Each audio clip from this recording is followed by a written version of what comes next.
But what if you just want, what if you just have a story that you want to tell, and you think it's a good story, it's a small story, you just want to get it done. Or our next writer and filmmaker is somebody who just did that and is kind of doing things in his own new path. So Scott McMahon, come on up.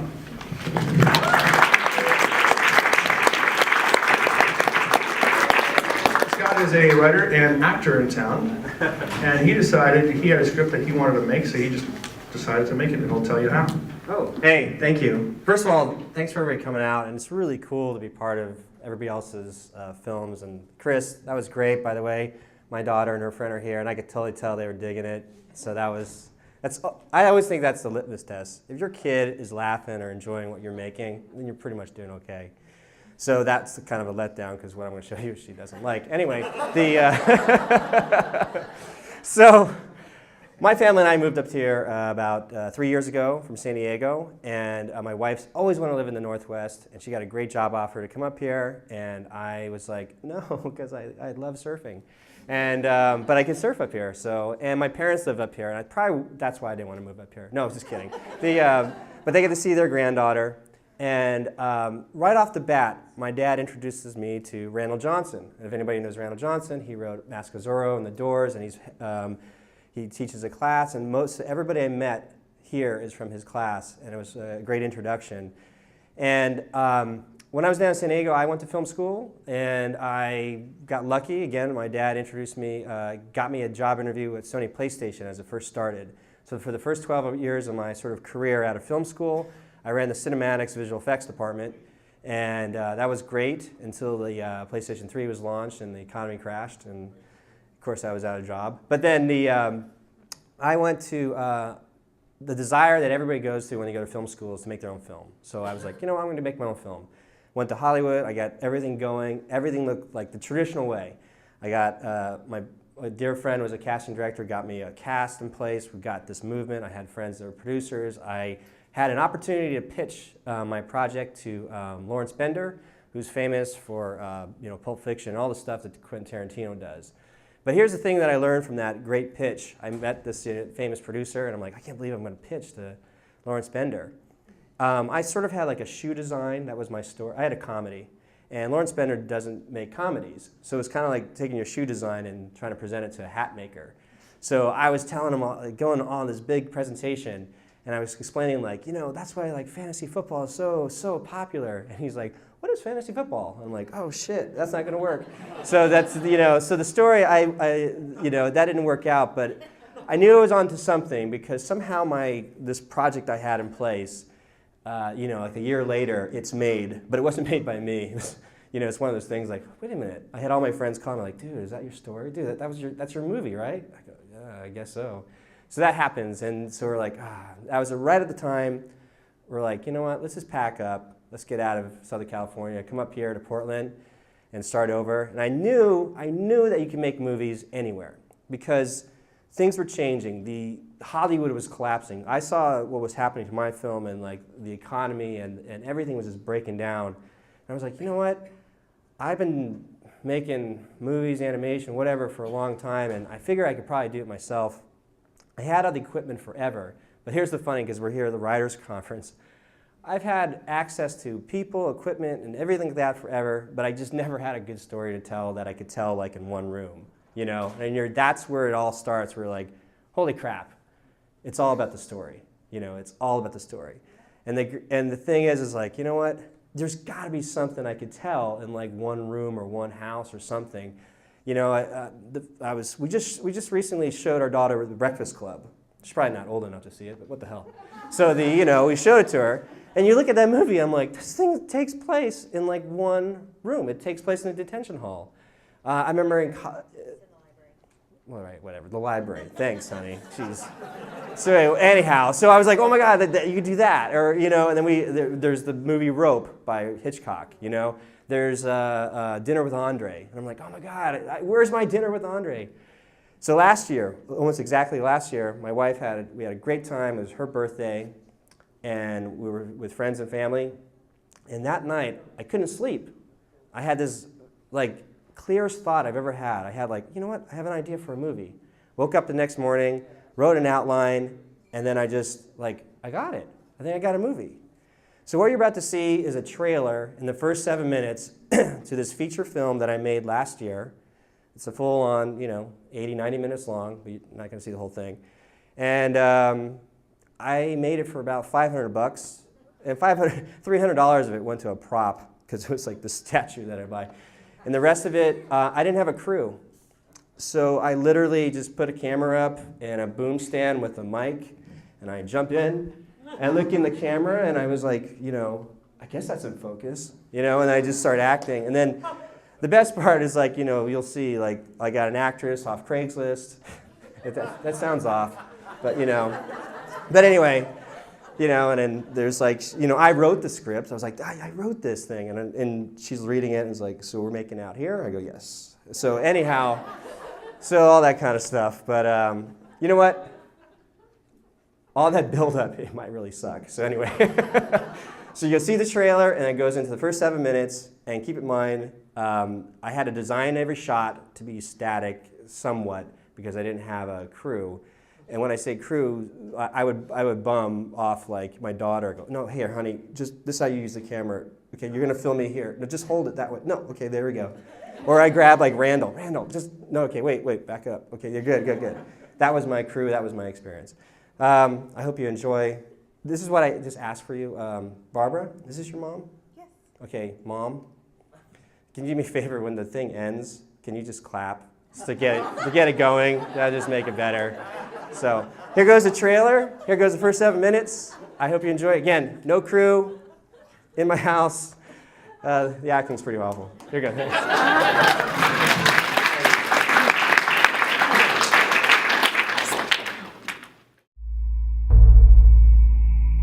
What is this?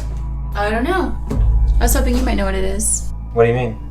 It was by the front door when I got home today. Did it say it was from? No, there's nothing on it. Do you think it's some sort of Chinese New Year's tradition? Like one of those weird Asian thingies? Weird Asian thingies? You know what I mean. Oh, do I? Is this a red cube? Guess what? What? Another cube was delivered to our house today.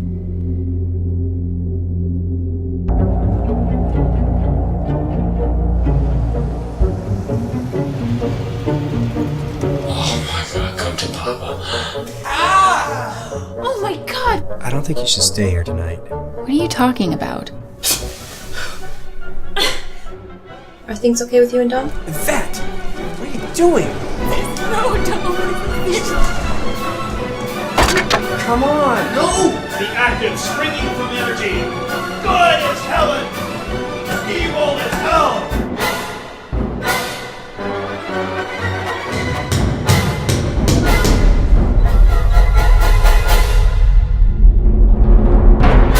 I've seen him before. Me too.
Hi. I called in a prescription earlier today. Jennings. Yes. No, I don't have insurance. We did, but what about generic? That is generic. Okay. Can you hold this for me? Okay. Okay, yes, thank you. Okay, bye.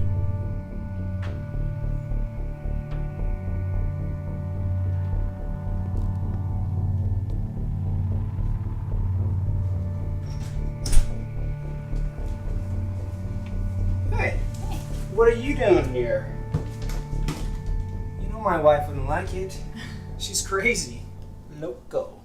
Crazy loco. Unpredictable. Really? She doesn't brush her teeth enough. She's got this dead tooth that kind of stinks sometimes, but I love her. Off limits. But I like your boobies. You want a glass of wine? You want to try a new batch? No, I want your boobies. That's nice.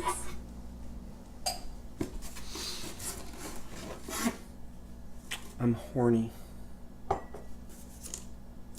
How about you loosen up first with a glass of wine? Oh, nice. I like very much.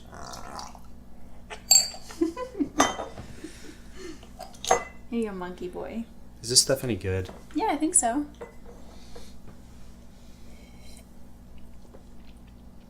Kind of earthy. It's kind of muddy.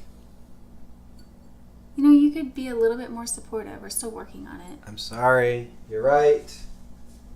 How about I pour you a real glass of wine? And I rub your shoulders, massage your feet, make you a gourmet sandwich. You're gonna do all that. Can I just make you a sandwich? I thought so. So what is this? I don't know. I was hoping you might know what it is. What do you mean? It was by the front door when I got home today. Did it say it was from? No, there's nothing on it. Do you think it's some sort of Chinese New Year's tradition? Like one of those weird Asian thingies? Weird Asian thingies? You know what I mean. Oh, do I? I don't know. I mean, it could be anything. It is Halloween and all. It could be something these kids do around here. That's true. Hold on, I'm sorry. I wonder how many kids will stop by. I mean, that is why we moved here, right? To start a family? Yes. Yes. Start a family. Who's the message from? I was hoping it was from Cinderblock, but it's not. Well, it'd be cool if you got a job with them. Be that close to home. Never. They're the enemy. They're evil. Oh, you mean you wouldn't take a job if they offered it to you? Oh, I'd totally take a job if they offered to me, but that's not the point. They're evil because they won't get back to me. It just makes them bastards. Okay, that makes sense. So, what do you want to do with this thing? Throw it at them. You know what we could do with this thing? Here.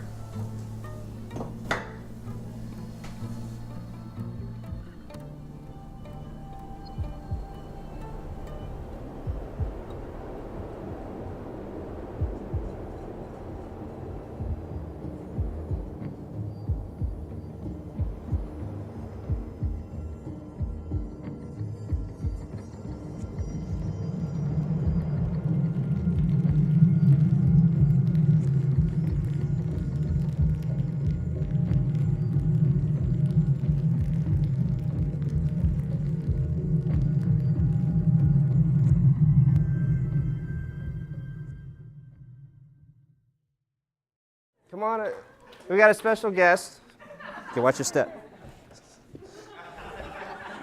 All right, let's see if we turn this thing on. This thing on? Hey, it works. Hey, thanks for clapping, Mom. So, yes, we have a special guest here today.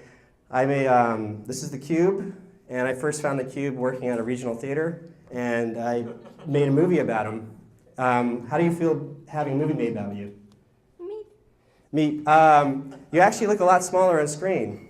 In fact, you look like a block of wood, not quite a cube. How did you feel about just working alone with me? Yeah, it's pretty sad. Okay.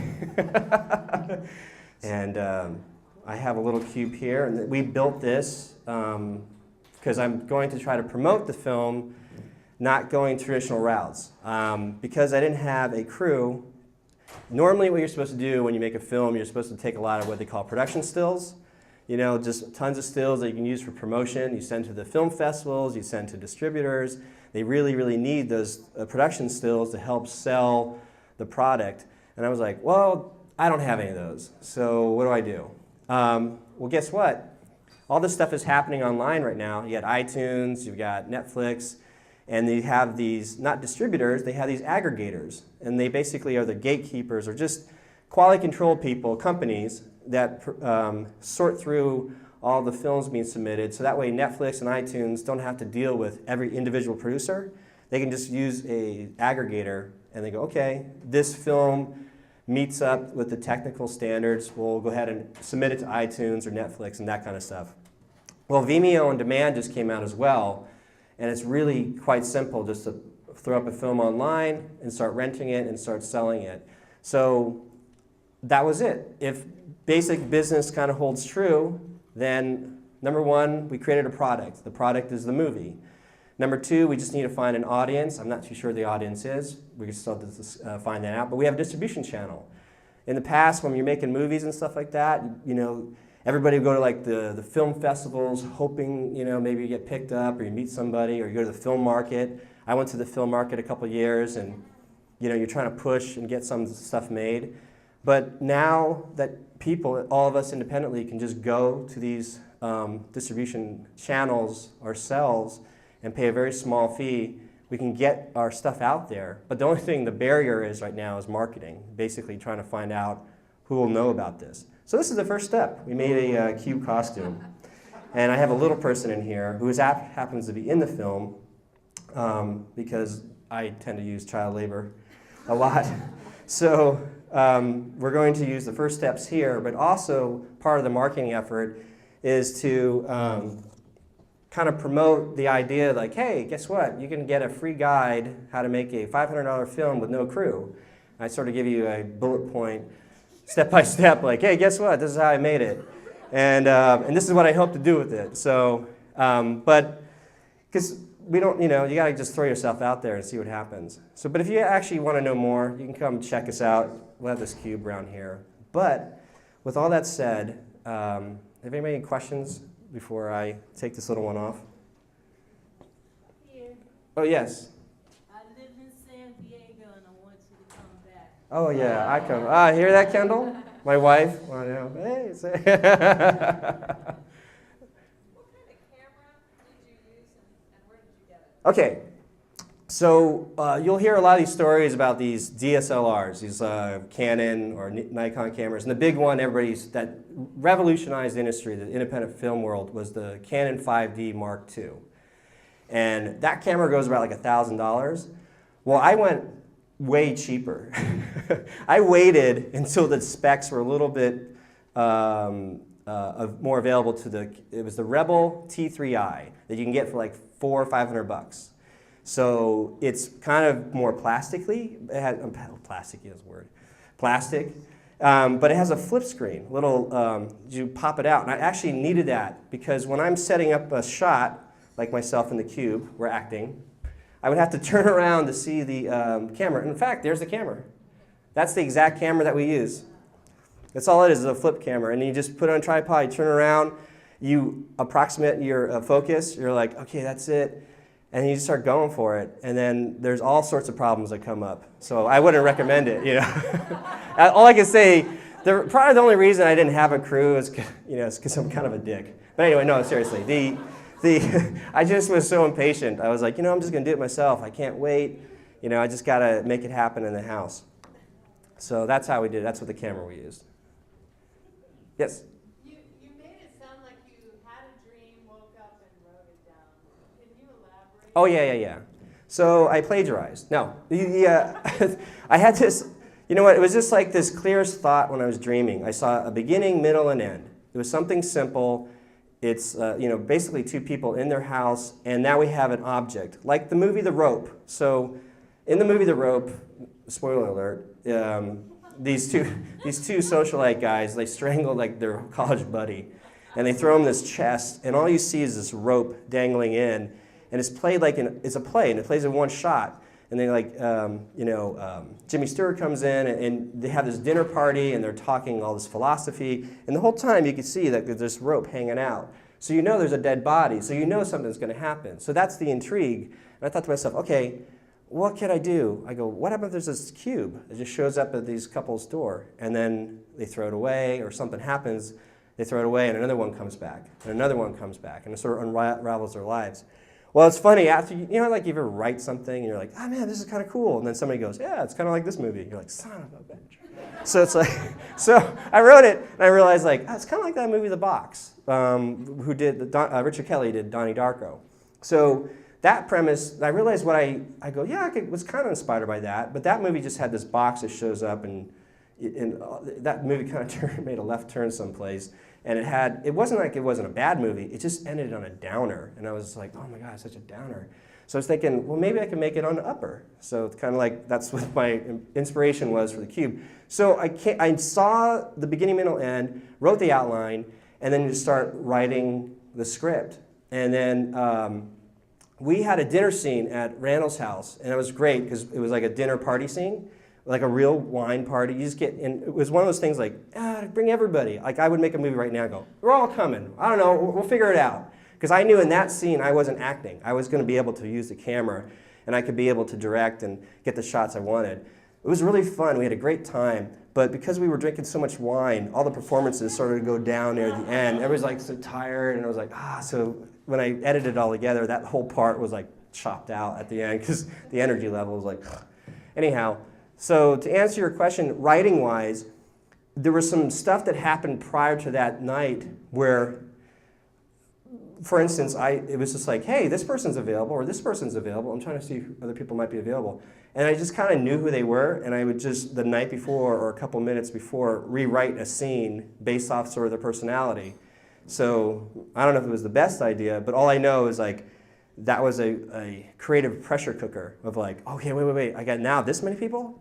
All right, Barbara, she's outgoing. I'll just write a thing for her. Her mom's hilarious. She's like, just write something for this. So that's how we write based off that, and that kind of stuff. So to answer your question, the writing process to get it done. You have a line in there. Your character says, "I'm horny." Did you actually write that line, or was that improvised? My wife's sitting right there, so, well, I did rehearse with my wife on that one. Yeah. No, it was written. You know what? We actually we had shot that scene earlier, and it just sucked because I knew that if you were going to watch the first 7 minutes, like either you're going to follow these two characters, it's two knuckleheads, like you're going to buy into it or not. And the first scene, it just didn't look like I was married to her. It just well, maybe it was my acting. It sucked. So then I realized, like, I'm going to have to be myself. So I wrote it, and I was like, just be me, like I am at home with my wife. So that's sort of what happened. So yes, I wrote it. So, I do have little kids here, but you know what? Your family, my father, you know what? You don't count. You guys are on the way out, so it's okay. I'm kidding. I kid. I love. Yes, I'm just saying that I think that you guys mean a lot to me and my family because they get to see this before they. Anyway, so thanks. So I'm taking up way too much time. I'm really excited because we tried to get Bryn Barron into our movie. I called her and she was like, "What? No." So she was busy. She couldn't make it. She was doing some play. I don't know. And I was like, we almost had Bryn. But we get to see Bryn in the next movie with Barbara, and I can't wait to see it and see this great organization put things together, and I'm just thankful to be part of it. And I have a little person in here, and she's been so patient waiting inside. Here she is. Her name is Ellie. Get up.